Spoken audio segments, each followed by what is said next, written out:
Chester A. Arthur was the 21st President of the United States. Elected Vice President on the Republican ticket of 1880, Arthur became President after the assassination of President James A. Garfield.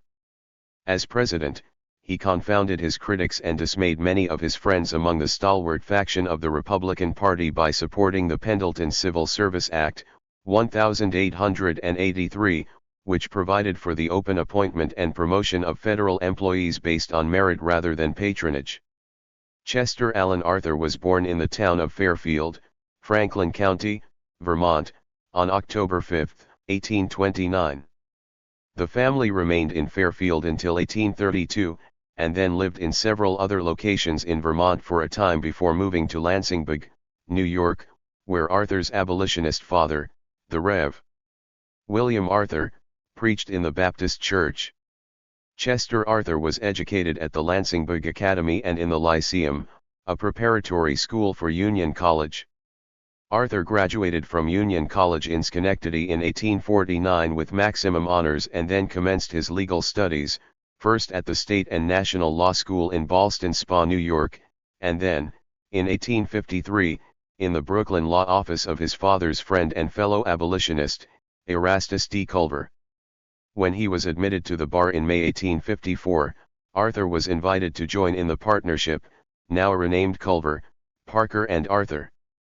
In 1852, Erastus Culver and John J., grandson of Chief Justice John J., represented the petitioner in the Lemon slave case. Judge Elijah Payne ruled that the Lemon slaves became free when they landed in New York.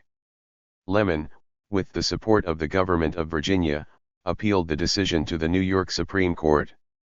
Governor Myron Clark, in his 1855 annual message to the legislature, noted the need to appoint counsel to represent the interests of New York State in the Lemon case, and the legislature responded by passing a joint resolution authorizing the governor to appoint the Attorney General and other counsel.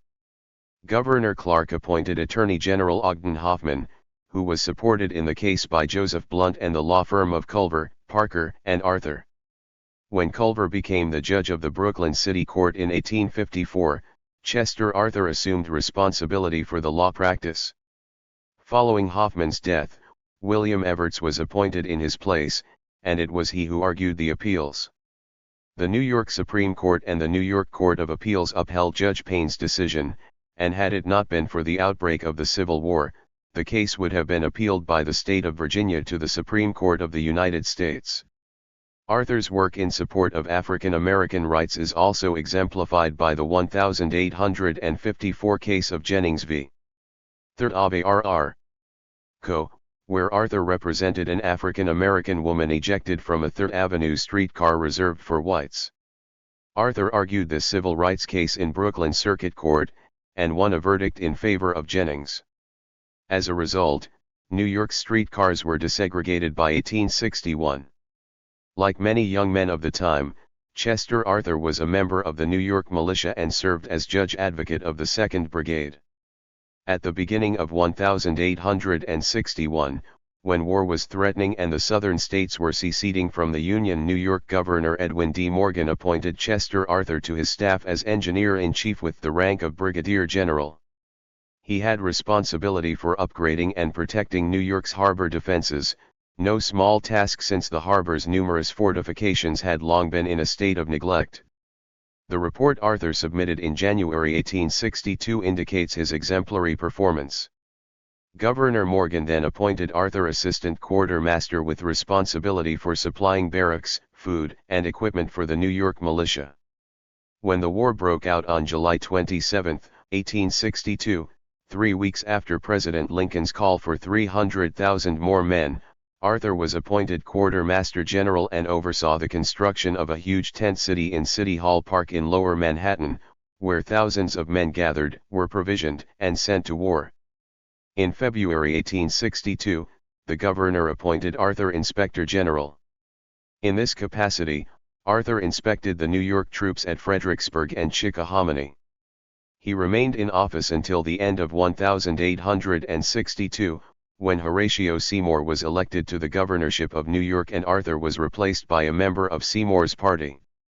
In January 1863, Arthur returned to his law partnership with Henry G. Gardner, and concentrated on cases involving war-related damages and reimbursements. The practice thrived and Arthur became a wealthy man. He remained involved in Republican politics, and on November 20, 1871, President Grant appointed him Collector of the Port of New York, a lucrative position that he held until July 11, 1878.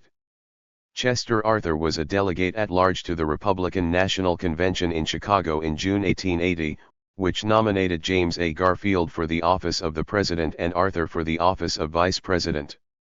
The following November, Garfield and Arthur were elected to the offices they had sought, and they were sworn into their respective offices on March 4, 1881. Not long afterward, President Garfield was shot and Vice President Arthur became president on September 21, 1881. Among Arthur's notable achievements in office were the enactment of the Pendleton Civil Service Reform Act and his veto of the Chinese Exclusion Act, which forced Congress to reduce its ban from 20 to 10 years in order to avoid the failure of an override. At the end of Arthur's administration, Mark Twain is quoted as saying, "I am but one in 55 million, still, in the opinion of this 1/55 millionth of the country's population, it would be hard to better President Arthur's administration." By the end of his term, President Arthur was in poor health and did not seek re-election in 1884, but returned to New York where he resumed his law practice. He died, suddenly, on November 18, 1886 at his residence on Lexington Avenue in New York City, and was buried at the Civil War Cemetery in Albany, New York. Fewer leaders had lower public expectations than Chester Alan Arthur, but fewer people knew the 21st president was dealing with a terminal illness while he pressed for government reforms and tax cuts during his one term in office during the 1880s.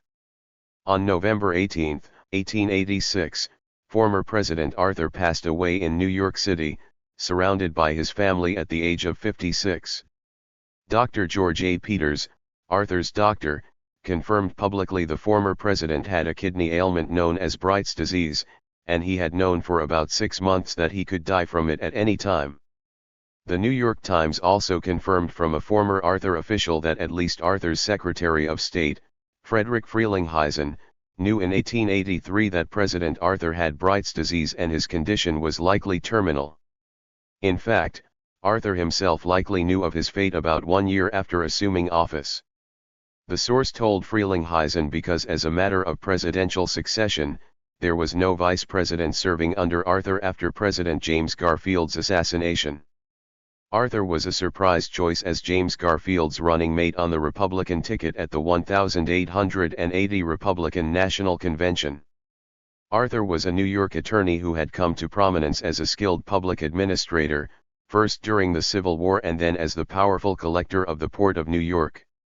Arthur was also the colleague, friend, and protege of Roscoe Conkling, the New York political boss and senator who ran that state's extensive and lucrative patronage machine. The highly paid Arthur, while not accused directly of wrongdoing, was ousted from his port collector position by President Rutherford B. Hayes, a fellow Republican, in 1880. Hayes used his presidential powers during a congressional recess to remove Arthur, which caused a rift within the Republican Party. Hayes and others were concerned about a patronage spoils system championed by Conkling and Arthur that required kickbacks from port employees that went directly to Conkling's party operations. But in a twist of fate, Arthur received the vice presidential nomination, apparently without Conkling's prior approval in 1880. Garfield's supporters needed votes in the key state of New York, and Arthur proved to be a skilled political campaigner and organizer. Within 6 months after going to Washington as the vice president, Arthur replaced Garfield after Garfield died from wounds received in a July 1881 assassination. And soon after assuming the presidency, Arthur set his own independent course for his remaining 3 years in office. The new president fought the spoils patronage system he supported in New York, advocated tariff relief for businesses, and demanded breaks for taxpayers. One reason for Arthur's independent streak, some historians speculate, is that the president was diagnosed with what was called Bright's disease in October 1882, which was known as a terminal condition at the time.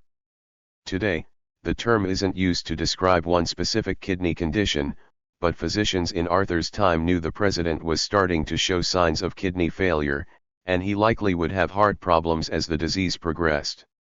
In late 1882, the New York Herald reported Arthur had the disease, but in an example of 19th-century spin control, the White House countered with a story that Arthur had contracted malaria years earlier, and he was fatigued from a flare-up.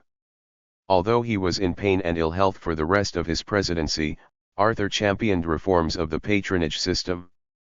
In 1883, he signed the Pendleton Civil Service Reform Act, which banned kickbacks in the civil service system and made merit, and not patronage, the basis for promotion and pay. Arthur also wanted lower tariffs and less patronage because he thought the huge government budget surpluses in the 1880s should be lowered, through lower tax rates and money returned to taxpayers. Publicly, Arthur had a reputation for dressing well, eating well, and enjoying the finer things in life. He also convinced Congress to pay for well-needed White House renovations. Knowing of his illness, Arthur made a less than enthusiastic bid for his party's renomination in 1884, and his political enemy, James Blaine, gained the GOP nomination.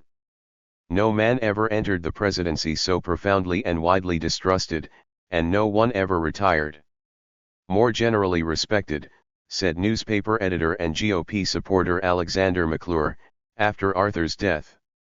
Thank you for watching this video.